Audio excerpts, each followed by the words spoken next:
welcome everyone. Today we have Rakhee from Mortgage Savvy here joining us on an episode of Mocktails and Mortgages. So Rakhee, do you want to give yourself a little introduction? I'd love that. So Corinne, thank you so much for having me. And how fun is this, Mocktails and Mortgages? Leave it to Corinne to add some spice to the mortgage topics. But thank you for having me. My name is Rakhee Dhingra, and I am the broker of record for Mortgage Savvy. We're a mortgage brokerage, but I like to consider us wealth builders. And for those who don't know me, I'm Corinne Marks. I am a real estate agent with Rare Real Estate. I've been in the business for over 5 years, and I have a small team with me and my amazing assistant, Emily. Before we start the conversation, I think it will be fun to just jump right in and make our first mocktail. The reason why I chose mocktails as well is just for those who are not drinking this summer. If you're looking for something fun and to not really feel left out from the crowd, these are some really great ideas. You can get all of these ingredients from Cocktail Emporium or well.ca. So let's jump right in and start with our first mocktail, which is an espresso martino. So we're going to put first is cold brewed coffee, some syrup, and some seedlip, which is a non-alcoholic spirit, into this beautiful mocktail. So as we're doing this, Rakhee, how about you tell me what are the biggest challenges these days in the mortgage market and that you're seeing with clients? So I find that the media has so many mixed messages, and absolutely there have been some significant changes with respect to mortgage rates. So it's only natural that we are gravitating towards various media outlets for that guidance. It's so important to understand, though, that it's important to get educated on the facts, and hopefully we'll have an opportunity to get into a little bit of that today. But there's a lot of anxiety. We've seen rates higher than they've been in quite some time. In 2020 and 2021, we were in the years of free money, and that no longer exists. So it's very difficult for a number of households. Cost of living has increased. Our mortgage payments have gone up. So it's definitely difficult for a number of households, but that's where we're here to provide you with an education, provide you with solutions so that you can be comfortable continuing to live the life that you're comfortable living, but within your financial means. You experienced a market, like in your lifetime as a mortgage broker and business owner, have you experienced a time like this throughout your career? And what is it the same? Any differences, same patterns? What can you tell me about that? So I've been around for a while, so I have seen some sort of challenges. I'm struggling to open this. I was wondering if that was good. Okay, no, we're good. We're good. So I will go back to 2008, where we had the subprime mortgage crisis in the U.S.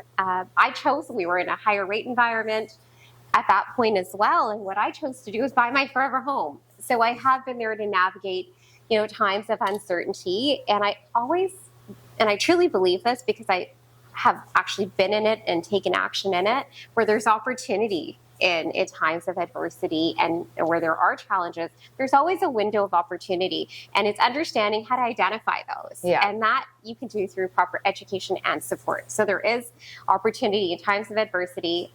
I was like, thank God this is shut and didn't explode everywhere. That looks good. Mm-hmm.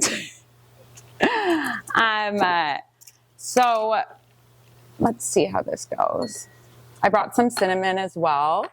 I don't know if you like cinnamon with your coffee. I do. I thought it could look good sprinkled on top. It even has a beautiful foam kind of just floating on the top. I know, this is so cute. There we go. Oh, wow. Taste test. Let's see if bartender Coco still has it. Cheers. Cheers. That's good. That is actually really good. That's really good. That is Will we be sharing the recipe, I think? We will be sharing the recipe. We That's will right. add it either in the comments. I'll add all of them actually in the comments and where I got all the ingredients from. what are you telling clients to make them feel confident, more comfortable? Some advice that you're suggesting to them to get into the market now, where those opportunities lay? Like, what can you share with us? So anybody that's currently renting, and if you're a first-time home buyer, we're all experiencing also a market of rental rates at an all-time high. Yeah. So it really comes down to, what are you spending monthly? And that's a conversation that I feel gets so overlooked. Yeah. Our sort of process pre-COVID, through COVID and post-COVID has really been in the shifted market is having a conversation on what's your budget with respect to travel, with respect to Uber, for example, ordering in, which I know I'm guilty of overspending in, but really just being mindful of what your budget is and having that conversation with clients. 99% of the clients that come to us have never gone through the process of auditing themselves. Nobody actually goes through the process of understanding what they're spending. Yeah. That awareness immediately creates a shift. Oh, it does. Like when I audit myself, I do it monthly just so I understand like what I was spending on. And I'm like mind blown sometimes because I don't even realize that I've spent like $1,000 on Starbucks when I have an espresso machine at home. Exactly. So, yeah. It all adds up. And it isn't until you go through the exercise of actually totaling everything up and putting it into its various categories that you realize, if I'm spending maybe $3,000 in rent and these are my expenses, do I make a smart decision of sort of reallocating some of that spend and maybe taking on a mortgage? Yes, the rates are sitting higher than they were. However, even with that monthly payment and that shift, you're now investing in something that's going to build wealth into the future. And as long as you're able to understand that short-term sacrifice is going to pay off in the long run, and you're also envisioning taking something on that you're comfortable affording. Yeah. So that may mean not necessarily having 10 out of 10 on your wish list. Maybe we settled for 5 or 6 of those items. Yeah. But we take that step in terms of moving from renting to buying, or maybe being in your existing property to getting something that's a little bit more long-term in this market, because there are opportunities. So it's really understanding the number. And I often say to clients, I want you to like me after you've moved in. I want this to be a pleasant experience. So we are going to take that time to do that budgeting, understanding the numbers, and creating an awareness of where you're spending your money now. Yeah. Well, and I think also so many people used to envision like their first property has to be the most perfect property, like their forever home, everything, but it doesn't. Like you want to work your way up to that point, get into the market, like you said, where the opportunities are currently. And then within a few years, then you'll be able to get your dream. Where are mortgage interest rates heading in terms of the payments no longer going towards the actual purchase, the principal? Yeah. So I know there's been a bit of conversation about that. I know. So what are your thoughts on it? What are you telling clients to reassure them that it's still a good, smart move? It makes sense. Yeah, exactly. Because the media always creates this moral panic. People read the headlines and like one word means something completely different than it actually means. So it's just like we have to navigate people's thoughts and like focus. So what are your words on that?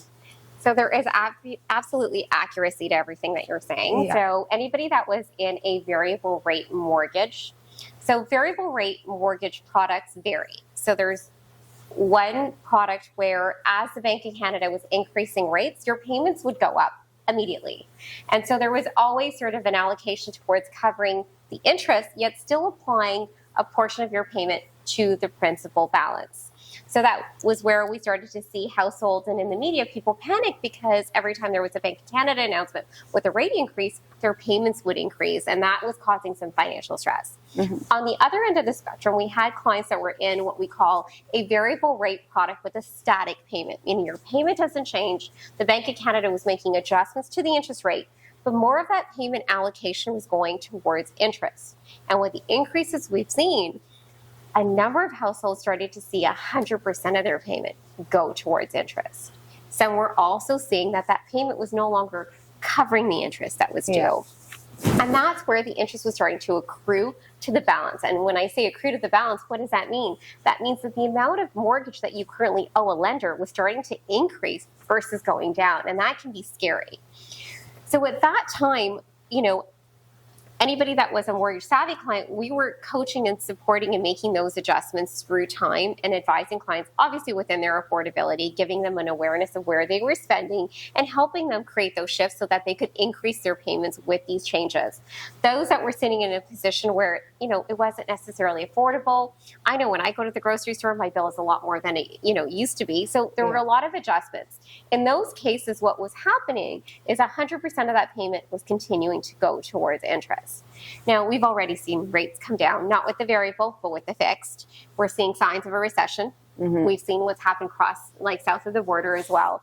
So I can confidently say that rates are on the decline on the fixed side. Okay. And I can confidently say that I do think that the Bank of Canada will make an adjustment to the overnight lending rate sometime before December. I can't necessarily completely time it, but I will say that it is inevitable that rates will start to come down. I don't think it's ever going to go back to what it was in 2020. With that, I think we've all learned our lesson. I don't think there'll ever be an era of free money again. But I do think that this is a great time, given that the fixed rates have fallen.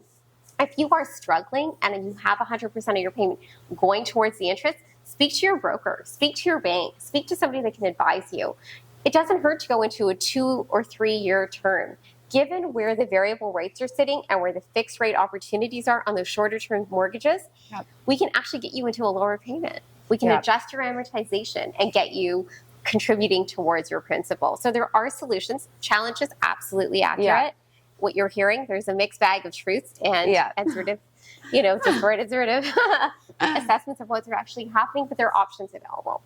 People who are getting into mortgages now, and if they're concerned or saying rates might go down next year, are you advising them to do a 1 year term, 2 year term, 3 year term? What guidance are you giving? Is it case by case, just so that they can refinance their mortgage? That's an excellent question. I'd say that's probably the hot topic right now, as a number of households have the renewals coming up. Also, in the last month, we've seen strong momentum from buyers. Buyers are out there looking. There's not as much inventory, but I know I have a lot of active buyers right now in the market. So banks are also very smart. We've seen a slowdown of transactions. So there is a need for client retention with respect to the bank. So what we're seeing is the 3 year rate is usually the most competitive option or rate versus a 1 or a 2 year. Now, everybody's situation is going to be a little bit different. The 3 year rate, given the spread between the 1, 2, and the 3 year rate, we are recommending clients that are looking to take on a purchase, look at the 3 or the 2 year option. Rates will come down, but it's going to be gradual. It's not going to be what we saw in 2020. So given that it will be gradual, I think it's safe to say a 3 year fixed rate term gives you that stability of a low payment. Yeah.